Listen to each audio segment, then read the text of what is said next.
Hello, Bill Molyneaux here for Bill's Wargame World, and we are going to do the Battle of Wyse Fork game, the second Battle of Kinston. Goober the Traveling Bear is helping me, and of course the money for this video that you're watching will be contributed to the Gettysburg Foundation. So the Wyse Fork game, one of the largest battles in North Carolina, March 7th through the 10th. We have a slight error on that 9. It'll be changed to a 10. This is one of the prototype games. And on the back, we have our credits, a little picture of our map, some history, the CSS Noose. And the CSS Noose is a reproduction ironclad, but the actual CSS Noose, the only Confederate ironclad above water, is in an incredible museum in Kinston, and I've been to Kinston twice to help promote their two battlefields. The first Battle of Kinston, the second Battle of Kinston, otherwise known as Wyse Fork, and their reproduction ironclad and their wonderful museum. And I have to say, everyone there, all the historians, everybody just treated me and Goober and my friends, Josh and Walt and Kevin, Colonel Handsome, just an incredible town and people. If you get the opportunity, visit Kinston. A ton of American Civil War history there, and also a really cool mansion. All right, let's get this box open. Now, I did the unboxing. And we have our counters. There's our CSS Noose. And I'm going to stop the camera and set up the game. All right, everyone. Well, we pretty much have the whole map in our... There we go. That's pretty darn close. Now, I don't have my plexiglass that I usually put over games because I took it to the Virginia home and I was planning on doing this here, but we had to come back home, and I won't my wife wasn't feeling the best, so we had to come back. So we're making this video in Baltimore, and I gotta say, Blue Panther Printing, who printed this for me and did an awful lot of the the artwork with Trevor Jones and Steve Jones. I gotta say thank you to everyone that helped with this game. We have our turn track marker. Now our Confederates are in a butternut, and I'm going to pause the camera here and we're going to set up our Confederates. Okay, everyone, I just thought I would show you that I have our victory markers placed. The CSS Noose I placed here. Our Confederate cavalry is here. Now we have 3 Confederate artillery units, one here, here, and here, covering these bridges. So we have our Confederate artillery set up, and now we're going to be placing our infantry and our officers. And I'll pause the camera here. Well, welcome back. I'm going to expand this a bit. We're going to start at the top of our map. We have D.H. Hill's units here. And then we have our North Carolina troops. General Braxton Bragg I placed here with the North Carolina reserves. And then we have an artillery with an infantry unit covering the bridge. And we have our Confederates all set up. So that's how the game is set up, and I intentionally left it up to you players to determine where to put your units. So Hoke's units are within 6 inches of this, or 6 hexes of this mill, which is right here, and then we have D.H. Hill, which is within the entrenchments up here. So we are prepared. And we have the CSS Noose here, and we are now prepared for to set up our Union troops. And now they come in piecemeal as we start the game. I'll get that ready next. Alright, you'll see over here I have our Union troops that will be coming in. And I intentionally made this game where it's a random die roll of what road the Union will arrive on. This game will always have a different setup for the Union because there's multiple roads that can come in on. And we'll point out our Union cavalry start here on turn 1. They come in on that road. They're started right there. And then we have, we'll put our, you can't see it, but we have our Union troops there, which is Rugg, and then we have General Cox along with our African American spy counter, and there is only one African American spy counter. We have everything ready to go. So we have our entrenchments, by the way. The Union have entrenchments. I've set them up here so our Union troops can dig in if need be, because in the beginning the Confederates do have a substantial force. And then General Braxton Bragg, there's a chance he could be helpful in combat and defense, and other times he could be an issue. Alright, so our turn sequence, and playability wise, I did an unboxing. We do have our trusty terrain chart and our combat chart. So if you hadn't seen the unboxing video, we're using an odds ratio chart with a few modifiers from the terrain chart. And our little pamphlet book, which an experienced wargamer will be able to learn this in a half an hour. There is a couple specialties. The spy counter and the North Carolina Reserve unit are both interesting, and all these units have a reduced value printed in red on the back of their counters. So we're going to go ahead and start with turn 1 with our Union troops. I got to flip to the back page, and we're going to determine where they are. I roll a 4, and a 4 is they enter on road B. So our Confederates, now if they're going to enter on road B, which is right here.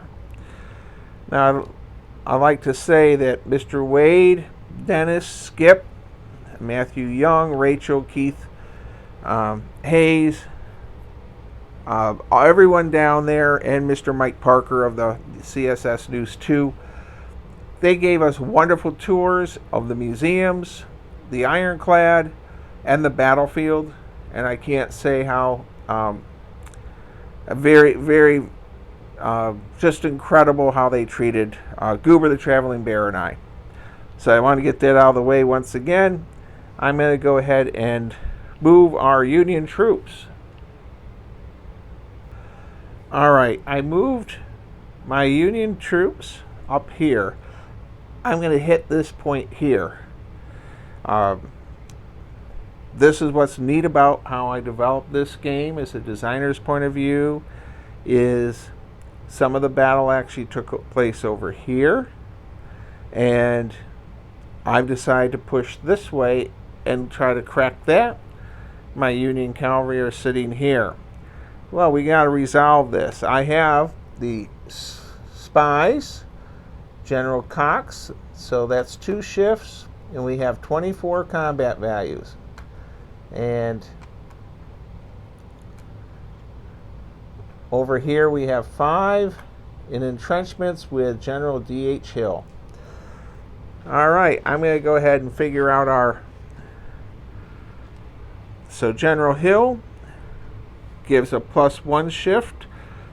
General Cox gives a +1 shift. And then the spies. So they help on the defense. So our officers have really, so we have a +5 here. So we're in entrenchments. Well, we have a 2-to-1 ratio. The chart at 2-to-1 cannot eliminate my Union troops. We're going to roll our die, and we rolled a 4.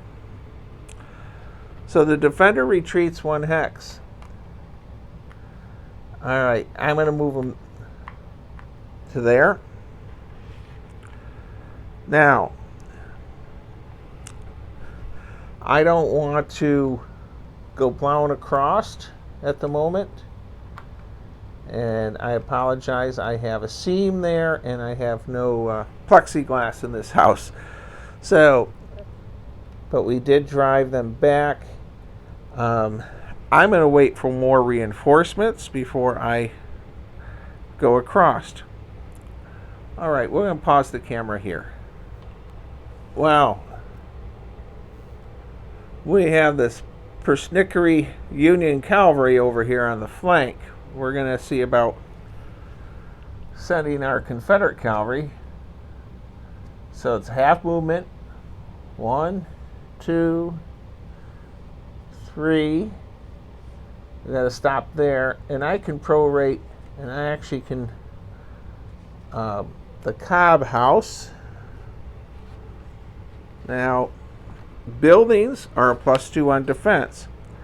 So that Confederate cavalry unit is now worth 8 points rather than 6.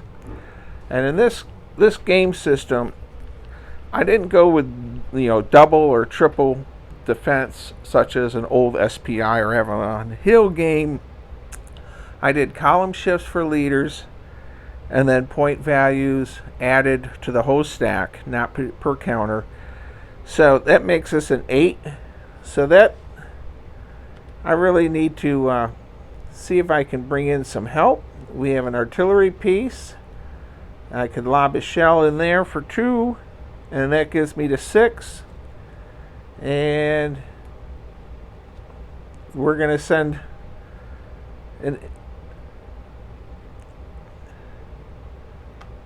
and I can't get across the stream, so we're going to send in a 9 and 4, 13, and artillery for 2. Man, I'm still not quite at 2-to-1. I'm going to pause the camera as I think about this attack. All right, we're going to try to get rid of this cavalry unit.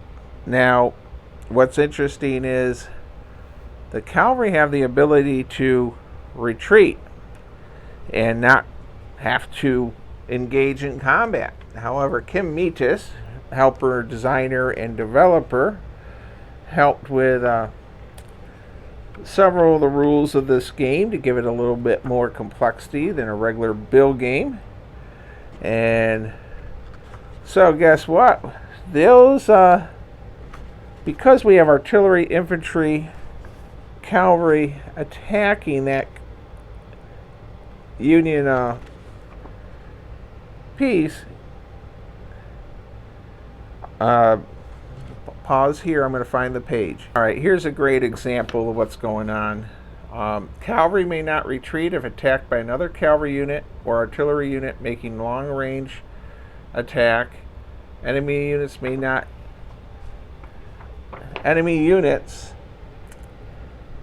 advance into the hex the cavalry retreats from if an attack was made involving combined arms attack by enemy infantry, cavalry, and artillery that are adjacent. The cavalry may not retreat.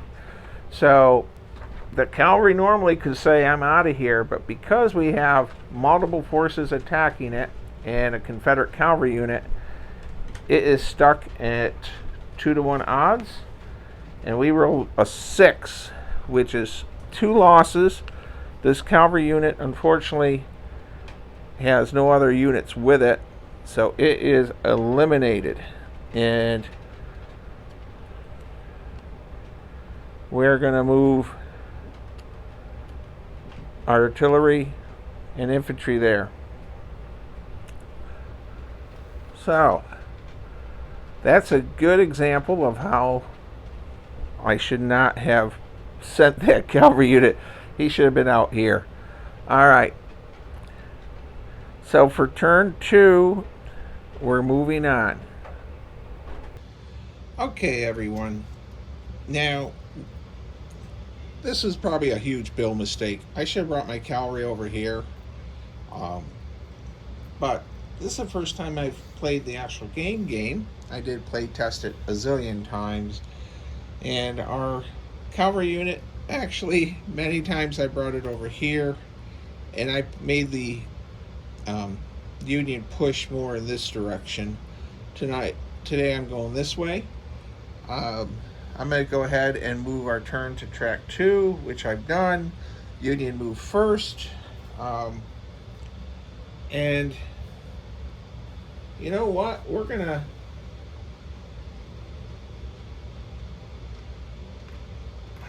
I really don't want to go across that creek and the entrenchments quite yet. But we will do this. We'll go to here, and we're not going to entrench there. We've moved. These 4 plus 5 is 9, and I got a 2-to-1 attack with a column shift here. So we're going to go ahead and risk that. If I can get a 6, that will knock him right out, but we roll the 2, which is an attack or retreat. All right, so for turn 2, that's what we did with our Union troops. Turn 3, we'll have reinforcements. I'm going to reposition my Confederates. We will bring this unit. We're going to stay there. Now, I know for a fact a ton of Union troops could show up here. They would get moved over to there. We're going to go back on the defensive, get back behind our entrenchments. The cross here, you have to be adjacent to get across, which I am, so they can go back across without a bridge.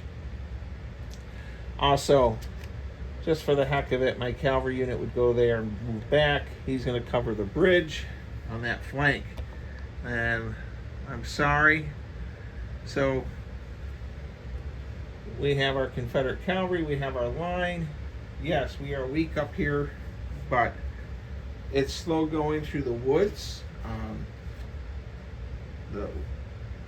Going through the woods, it's 2 extra movement points for artillery. So we're going to go on to, we're not doing any Confederate attacks.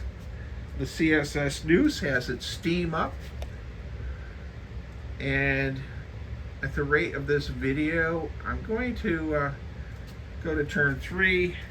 We get our next batch of Union reinforcements, and we're going to roll to find out where they appear.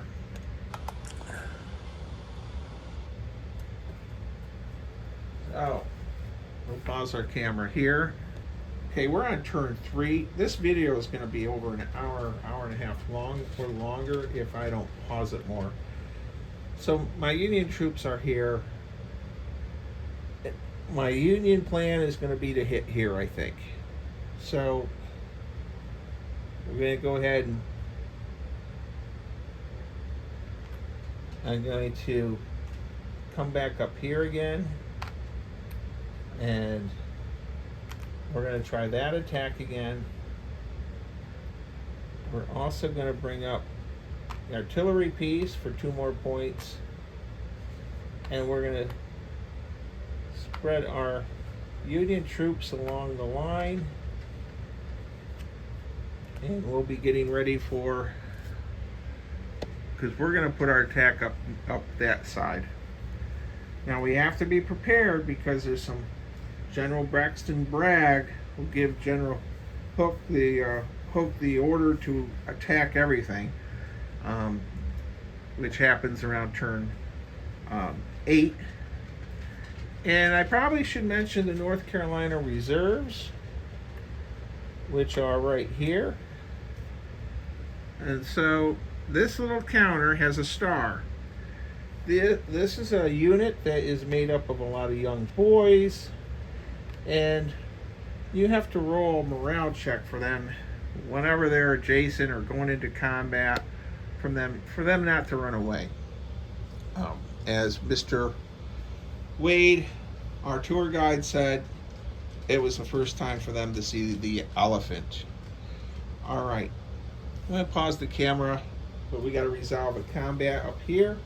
It is still the same at 2-to-1 odds, but 9, 10, 24, and 28 with artillery,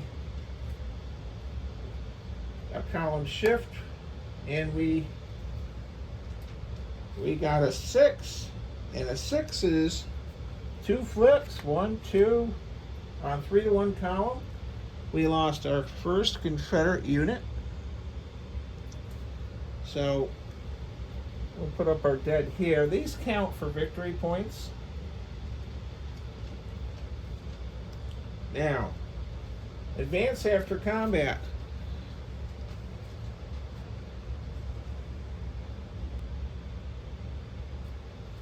Now along this, we can advance across as long as there's no artillery. Artillery cannot cross without a bridge.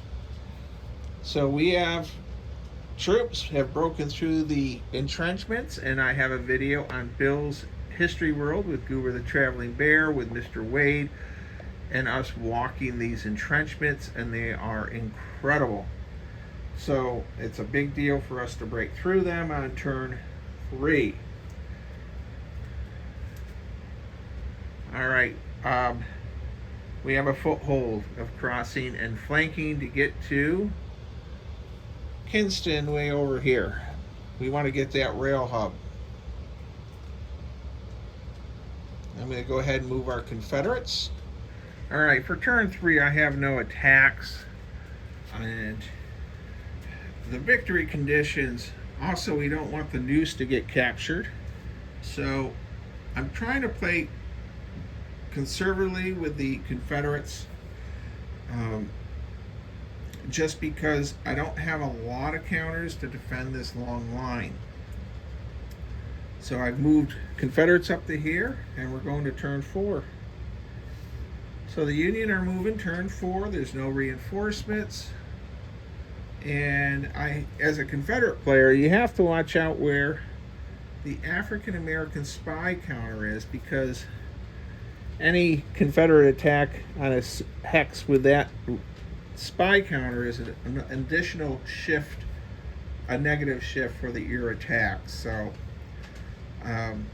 our Union are moving, and we're going to go 1, 2, 3, 4, and we're going right after D.H. Hill.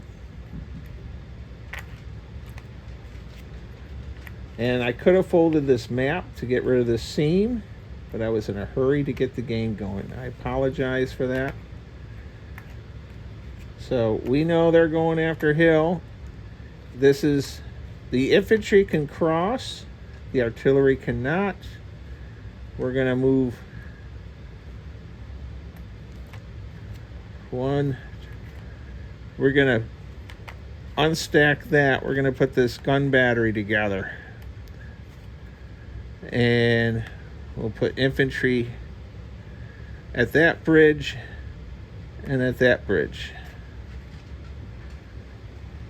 Okay. And we're going to leave him to cover this flank. So that's where we are. We're going to go ahead and resolve our big attack there. We'll pause our camera. Our attack here is at 3-to-1 with a column shift, making it 4-to-1. with a 1, which is no effect. How in the heck can that happen? I have a wonderful 4 to 1.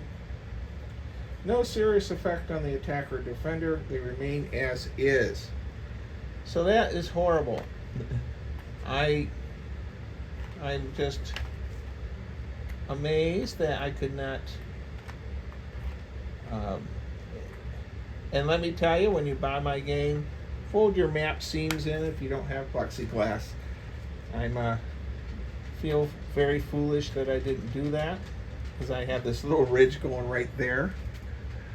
But life is short. If that's the worst thing that happened in my world with all that goes on, I can deal with that. So for turn 4 for our Confederates, they have to either attack or fall back. Well, there's no way I have enough oomph, but I'm going to bring him up, and I'm now sort of defended my line, but I can see where Union troops could cross here and attack the artillery on the flank. I need to shift forces, and we're going to go ahead, and once the last group of the Union troops show up on the table, the Confederate player can then figure out how he wants to defend the area. Okay, everyone. Now we're on turn 4. I'm doing the best I can. I'm shifting here because you're playing Dr. Jekyll, Mr. Hyde when you're playing a solo game. I made the plan for the Union when I started this game that I would try to come north here and attack this way. So, and actually it's almost due north. And if you're wondering, I have a compass on this map, and Dennis, one of our tour guides, said make sure you put a compass on your map. I don't even remember if he remembers telling me that when he gave us our wonderful tour. Alright, so turn 4 we really have no battle, but we have this 4 point which becomes a 2, and it will have no effect on that unit for long range artillery fire. So let's move on to turn 5. Pause the camera here.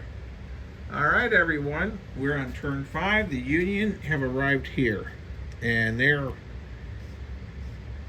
going to go and take the Cobb House with a 16 point unit and a 10, and there's no way the Confederates will push them out of the Cobb House. And they get their points there, and we're going to put our artillery, so we'll put our victory marker underneath.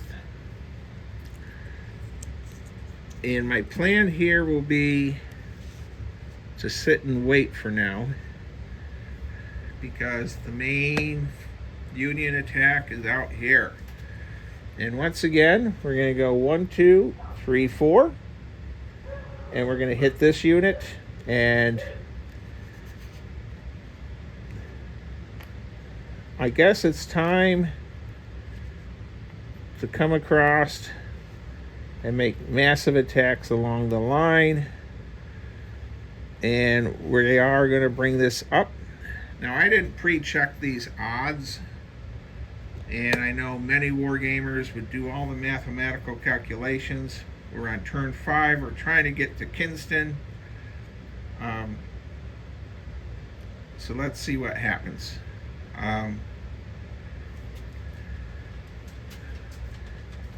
We got to break through. So we have a 4 with an entrenchment value of 4. He's worth 8. We have a total of 8. We're going to go ahead and roll that. Everyone needs to be attacked, but you can pick whatever you want. And at 1-to-1 odds, with a 1, it's retreat, flip, lost 1 unit. And I forgot, I have not been checking for leaders to see if they die.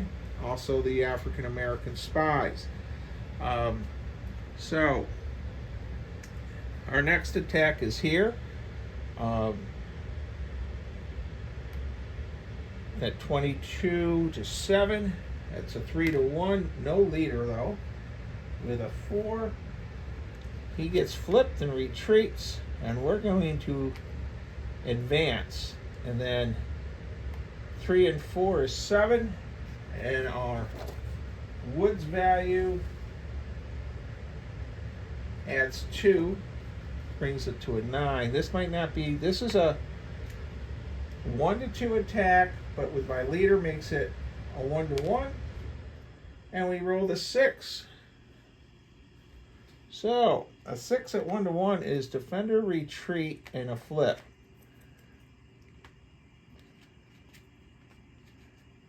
And artillery uses all its movement to go through the woods. And up here, 5, 6, 7, 10, 4. That's a 4-1 with a 6. Defender eliminated. We lost D.H. Hill. Yeah, and we rolled. So our Union attacks in the north are proving very successful once I got through that first entrenchment. But they have not gotten to the CSS Deuce, which has a range of 4, and they have not gotten to our real big victory hex, which is out here. All right, let's have our Confederates try to get out of this mess. And I do have some issues with our, we got a white. By the way, turn 4 was a night turn. Kim, you can yell at me, but I had combat in the night turn, and we don't have combat in the night turn. All right, you know, you don't know it, but I've been doing some chores for my wife in between of playing this, and I made a mistake, everyone. We're just going to continue on, and in this Wyse Fork playthrough, we fought through the 4th turn 4 night turn. Confederates are going to, well, that's going to be a terrible odds attack. 1, 2, 3, 1, 2, 3, 4. That will get my odds up. We're going to send in General Bragg. We are pulling, I can't do that, and we are really weak in the flank. So I'm going to resolve our Confederate attacks here. And with some good die rolls, we might do all right. We have a general, a spy, 24, 28, 9. We're still not even, we're at a 1-2 on that. And with a 6, nothing happens. So they attacked. This attacks here, which is 3 and 5, and that's a 1-2, becomes a 1-3. Oh, nothing happens. Our Confederate attacks are stalling out. Oh, I didn't check to see if Bragg is going to be a good officer. He was a good officer for that. He did get the column shift, and it still didn't help. All right, we have a +2 shift with Hoke. Thinking of Rourke's Drift, and so this is the North Carolina Reserves. I have to see what happens. All right, the North Carolina Reserves failed to go in. Very frustrating. All right, the North Carolina Reserves did not go in. I got to redo those odds. And this isn't good. A 3, attacker retreats. All right, so at the end of turn 5, our Confederates are where we're at. I'm sorry again for messing up on turn 4. And no excuse for it, but I was helping the wife bring laundry downstairs to the basement. This is Real Wargaming in Bill's Basement with Goober the Traveling Bear. We're going to our Union turn 6, and we are going to pause the camera. Okay, everyone, I have moved. I have my attack here, attack here. We're pushing hard here, and I had to fall back and stuff. The odds were too poor for attacks there. Our first attack on the bridge, we have a value of 4 of a Confederate cavalry unit. We're going to roll to see if they retreat, and they do. So they're going to just fall back. So that's where we're at. Our artillery cannot advance. The infantry takes that ground. Here we have 7 and 5 for the entrenchments, the bridge, and check our chart. It's 3-1 with a 4. They take 1 flip and retreat. So we're going out here and we're gonna flip our artillery battery and we retreat. And unfortunately, we also have to check and see if General Carr has perished. We've lost 1 officer. Oh! We did lose our Union officer. Now, during the night turns, you can rally and bring units back, and flip them from half strength to full strength, and even bring back a unit. But because I messed up on the last thing, so we have rough ground hill. This is a bombardment of 2 points, and then 14, 3-1 with a column shift, brings it all the way to 5. Defender eliminated. Our Confederates are... So once you lose an entrenchment and you start getting flanked, it's an issue. Now let's see what happens up here. 14. Now it's 1-1 with a column shift. If Bragg, and I did not roll good for Bragg, he is not helping in this battle. He is lost track of whatever. So let's do our odds, and we have an attack or retreat. So they have to go out here. All right, we're going to Confederates. We're going to fall back for turn 6. Our Confederates are here.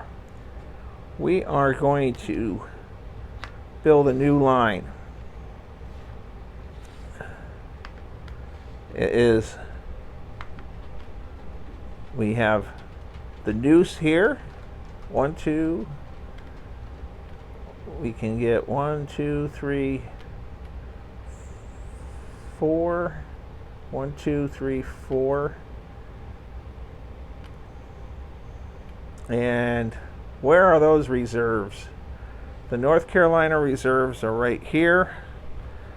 And we have reinforced our line.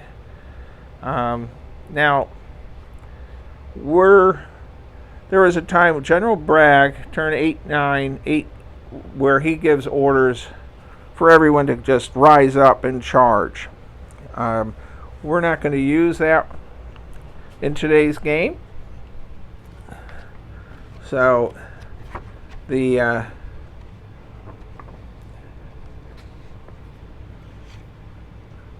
Bragg and optional rules. By the way, I am using the optional Braxton Bragg being a bad officer. And Bragg orders Hoke to attack. General Hoke had orders from Bragg to attack the Federal defensive positions at all costs from 5, 6, and 7. So that's an optional. I'm not going to do that because in some areas I think it would be suicidal. And we got that in for people that want to have that option. But The Confederates are just trying to keep as many victory points as possible, including the noose. And the noose, it can fire over things because it's elevated. It has a range of 4. So it's got a range out to here. And it's got its steam up. Let's go to turn 7.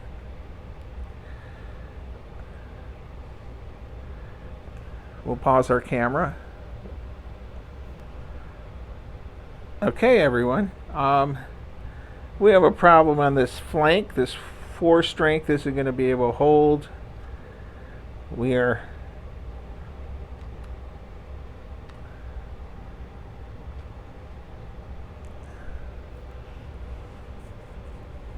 all right, here we go. Turn 7. Our Union troops are going to... We're really close for a Union victory. We had some good rolls up here, but we're not entrenching. We're going to push forward. So we're pushing forward on this flank, and we're going to come here and try to hit him. We're going to get our artillery across the river, and we'll sit here to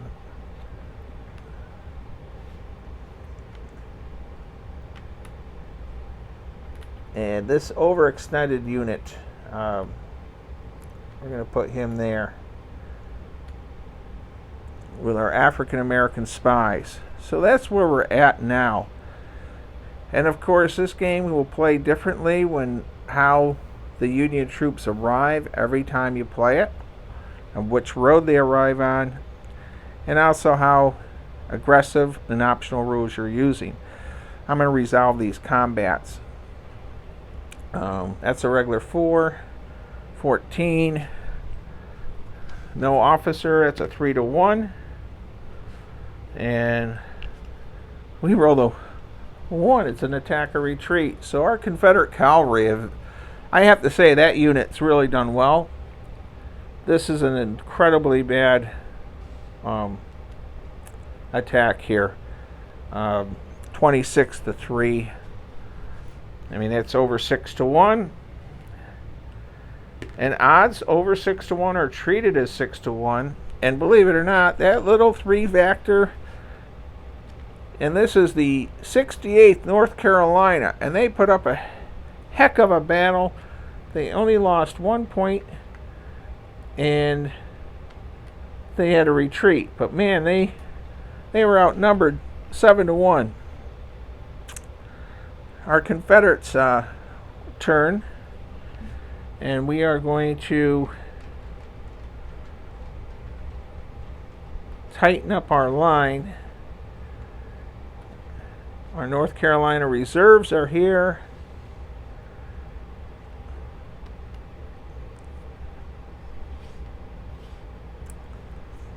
And I've fallen back too much.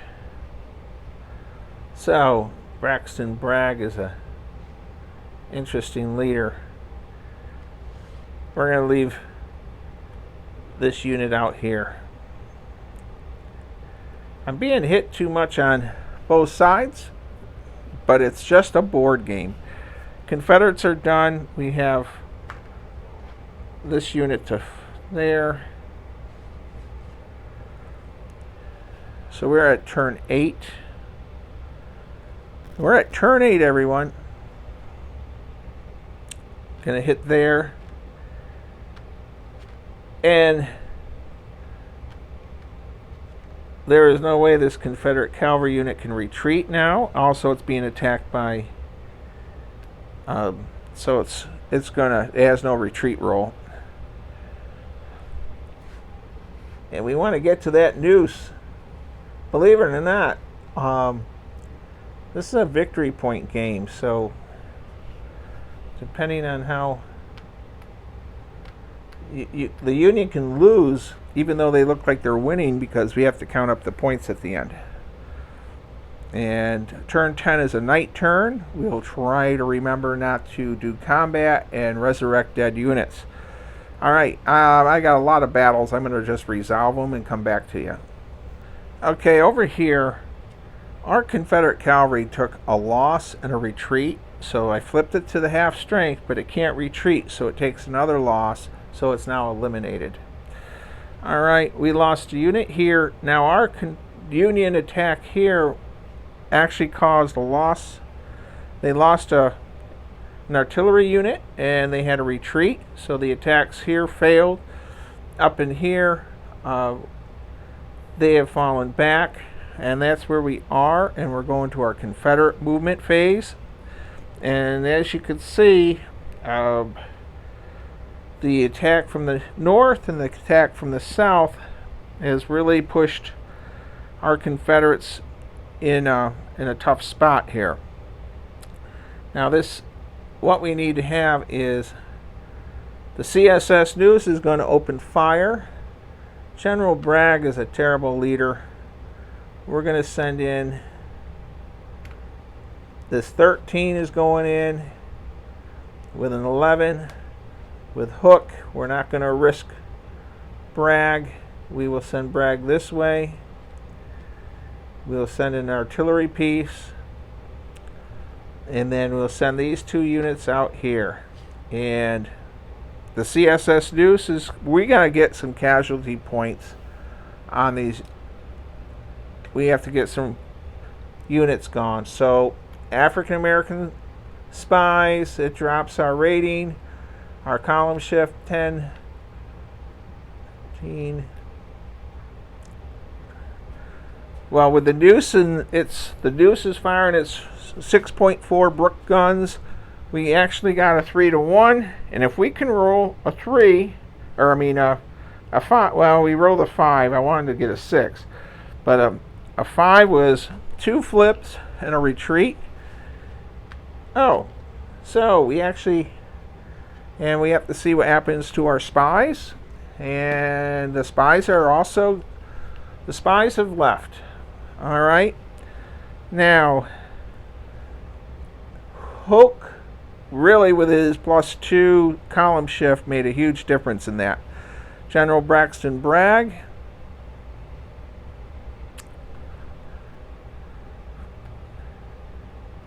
well, this is a 1-to-1 unless Bragg rolls bad. No effect with Bragg. He is +1, so we're at 2-to-1 with no effect. All right, let's go on to turn 9. Confederates had a good turn there. Union, turn 9, and here we go. We're going to break through to Kinston all along the line. Now, I can't use road movement and then go into combat. I can use it up to a point and then drop off, but so these units here can't close in. We're going to attack all across the line, and so everyone's going in. All my Union troops are going for, now if I roll bad, of course this isn't going to be good. But this is a 16-to-1 odds. There's no way it's 6-to-1. The only way I can fail is to roll. The only way I can fail on a 6-to-1, I can't. So, right off the bat, the 68th North Carolina is finally gone. And then we have a 3-to-1 attack there. And that's a 1. So our Union unit there falls back. North Carolina reserves. Oh my goodness, please roll good. Okay, the boys from North Carolina, the young men here have stood their ground. They're worth 8 points against 18. And we're at 2-to-1, and we rolled a 2 for the Union. So the North Carolina reserves, the young men who failed the 1 morale check, held, and then with the Lucky die roll, they held off this Union attack. Now, I did not count up these odds, and I'm a little concerned that oh, that's a very strong stack there. Oh, I gotta pause the camera and add this. Alright, I probably made a huge mistake. I should have counted my numbers, because I'm going to do this attack. Do this attack first. I did my numbers. I'm at a terrible... We're at 2-1 on this one with a 6. And let's see if our leader died. Braxton Bragg is not dead, but they did take 2 losses. So they get 2 flips and retreat. So I had both units retreat. The Union troops arrive. Now this one, I messed up. Hoke is a +2 leader. He is a kick butt general for the Confederacy. And, man, I lost. So this attack here, I can't believe, because of the column shift on a roll of a 2, I lost an entire very strong 14 unit, and Cox is gone, and I really messed up. I should have counted my value points before I made those crazy charges. And our Confederates, with the CSS Deuce, you know what? If I have to move him away. All right. Now we're getting ready for a night turn. I'm sending my Confederates in. The CS News can shoot over the heads of people. And that's only worth 8 factors. 10, 20, 24, 22, 25, and a column shift. We're at, with both leaders, we're at 5-1. And at 5-1, okay, I really am amazed how bad I did. Okay, people who are watching this video are going to say, Bill, you're a terrible wargamer. I was doing so well with the Union, and now I've just... So these 2 reduced strengths... Oh, we got to see if Hoke died, by the way. And he's fine. Alright, General Braxton Bragg, we are using the optional rule, and he is fighting fine. He's not being... Oh, North Carolina reserves are going in. Oh, well, they did do really well before, but they failed to go in. 8 and 14. We are a 1-2 odds. Becomes 1-1. Attack or retreat. So, the North Carolina boys, we really needed them, but that's where we're at. And we go to a night turn. Alright, the Union have no leaders. The leaders are needed to resurrect and flip people back over. I'm moving there. And the road to Kinston. And then for our Confederates, we're going to see what Hoke can do. I'll pause the camera here. Alright, General Hoke resurrected the 87th North Carolina. And they are back. General Braxton Bragg. And this is for the night turn. Braxton Bragg doesn't get anyone back. And we are going to simply hunker down for the night turn. Okay. Now, we are moving on to turn 11, and of course on March 10th, we're on March 9th now, but on March 10th the Confederates decide to call it a day and retreat, and of course we're going to be ending the war at Bentonville. So our Union Army is shattered at this point. I had no leaders to bring anything back, which was frustrating also. But we have a lot of victory points. But if I go out there and lose more Union troops, I am worried I will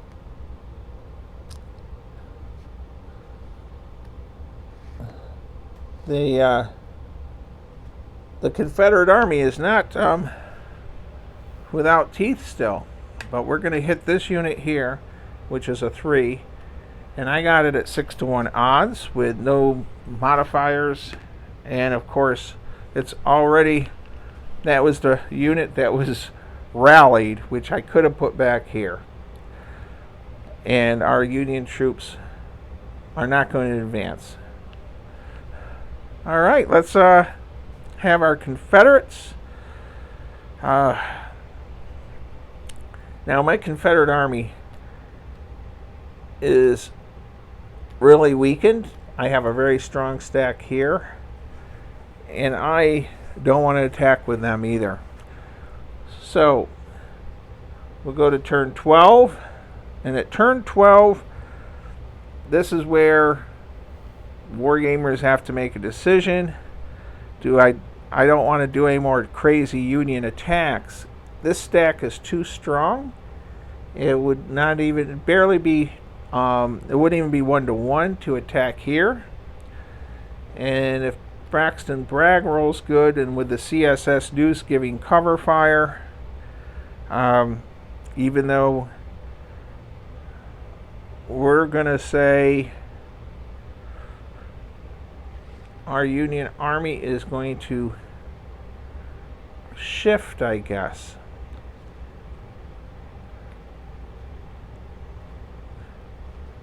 And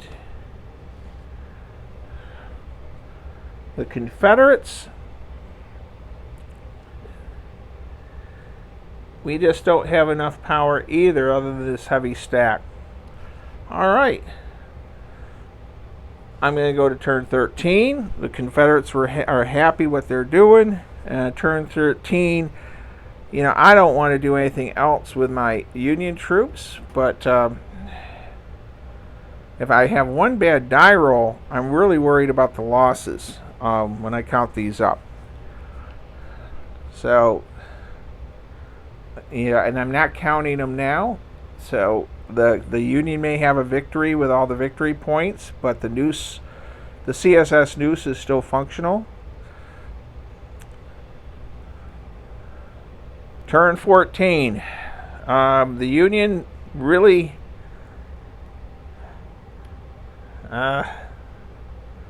Alright. I'm going to take this artillery battery and fire on there. And that gives they're being attacked by here. This unit's attacking here. And that allows me that. So here we go. 2 and 3 is 5. And I have 28. And this is going to be a negative odds, but odds won't affect the artillery. So nothing happens here. And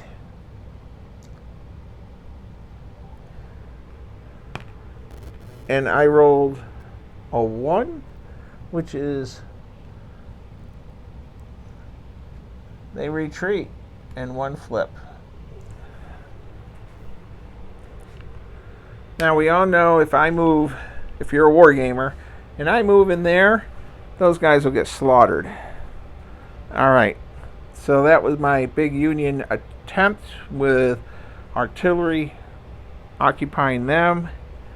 And now it's the Confederates' turn. And you know, Hoke, this is worth 28 points. There's 24. That's 1-1. And I don't need to put any more into it. I won't put any more into it.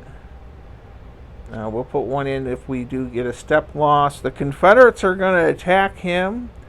We have General Hoke, who has been surviving battle after battle. This will make or break this game for one side or the other, probably, because of victory points.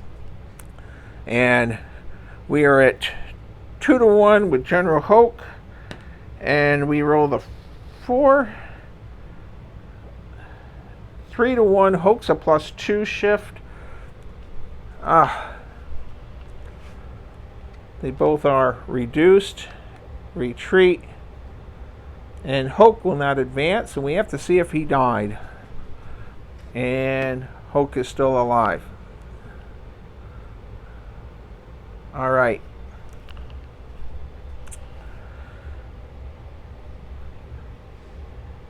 We are on turn 15. Everyone, turn 15. Okay. And this is it. I don't know how many victory points there are out there between the dead, but the Union, Hoke has been a real pain in the butt with his +2 column shift. I really thought the Union had this game wrapped up. So I don't want to attack this massive stack. Bragg and his weird leadership is over here. We're going to do that. I dragged a Victory Parker with me. There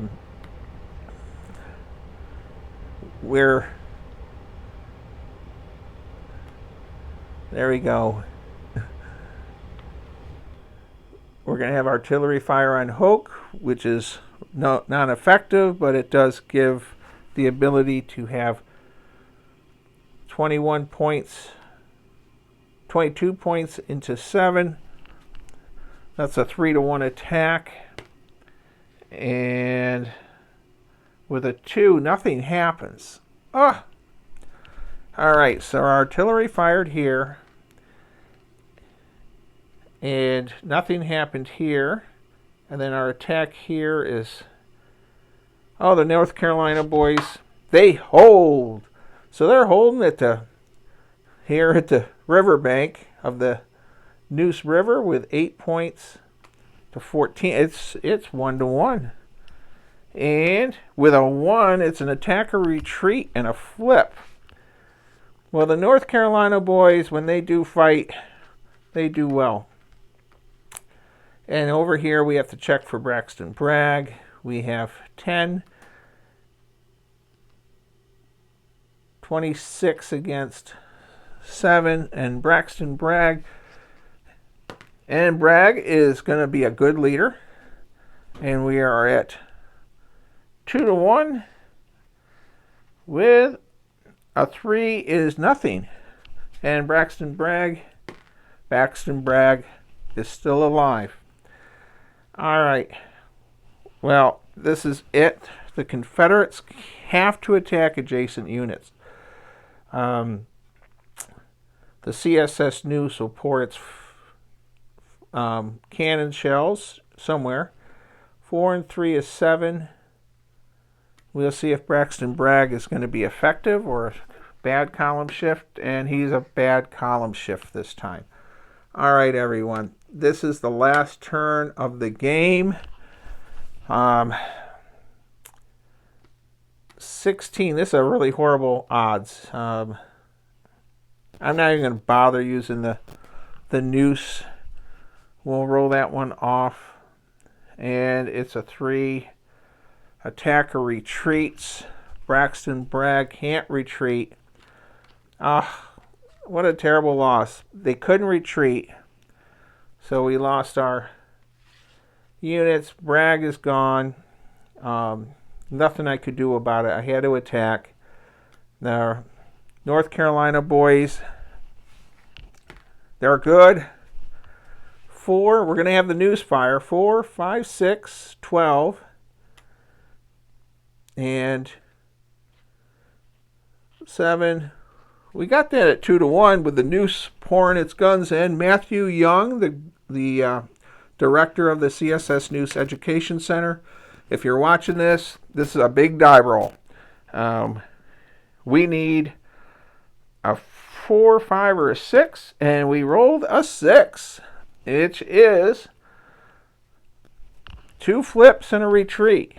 That's a flip, that's a flip, and that's a retreat. And that was, and then here, 24 to 7, 3-1, goes up to 5-1 because of Hoke, and they are eliminated.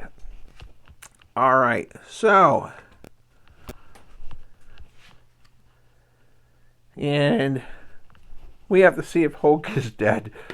He survives once again, and let me tell you, his +2 column shift for his leadership ability. Now, I did not rally troops during the first night turn, so that could have caused some issues, of course, with my playthrough. I also made a couple mistakes here and there, and I think there was once or twice I may not have rolled for the reserves, if they can go into combat or not. Also, as a Union player, there was a point I thought I had this wrapped up. I'm going to pause the camera and add up our victory points. Hello, everyone. We're going to close out the Battle of Wyse Fork. It took me a little while to count up all the points between the hexes, and so guess what happened? We are at 28 for the Union, 36 for the Confederates. And then we look here, here's our points difference, and then our level of victory point level. So it is a Confederate minor victory. Okay, what a fun little game. I will say as the Union player, when I was playing on the Union side, I really had the plan of coming up here and then here. I was doing fantastic, and then I got crazy without checking my odds on a few things and rolling really bad on a couple crucial rolls. The CSS Noose, by the way, we have Union troops getting close, but the Noose is still afloat. It was worth 5 victory points for the Confederates. And this is the Battle of Wyse Fork. It's unlike anything I developed before with the help of a lot of people, and including Kim Metis, Steve Jones, Trevor Jones, Stephen McCall, by the way. Mr. McCall, he did the artwork on our box. So I'd like to say, I hope you'll consider buying the Wyse Fork game, and every month or two after I get my check from Blue Panther, I will be sending some money to them to save the Wyse Fork battlefield and to help out with the Noose Museum. So, Goober the Traveling Bear, who is the intern to the player's aid. Not really, I just like being goofy at times with Goober the Traveling Bear. We would like to say thank you for watching this video. And by watching this video, you're actually helping to contribute money to the Gettysburg Foundation this month. All my YouTube money this month is going to the Gettysburg Foundation. So, that's about it. Once again, thank you to everyone that helped make this game and help it get produced. And I couldn't have done it without a lot of help. Stay safe, everyone. Be kind. Be courteous. Please consider buying the Battle of Wyse Fork game. And there's a lot of play potential because you don't know where the Union attack is coming. And if you're playing against me, you're probably going to win no matter which side you play. Thank you. One last thing. This game took a little over 2 hours to play, but I had helped my wife with some issues in the laundry room. So I'm going to say an hour and a half, 2 hours roughly if you're undisturbed.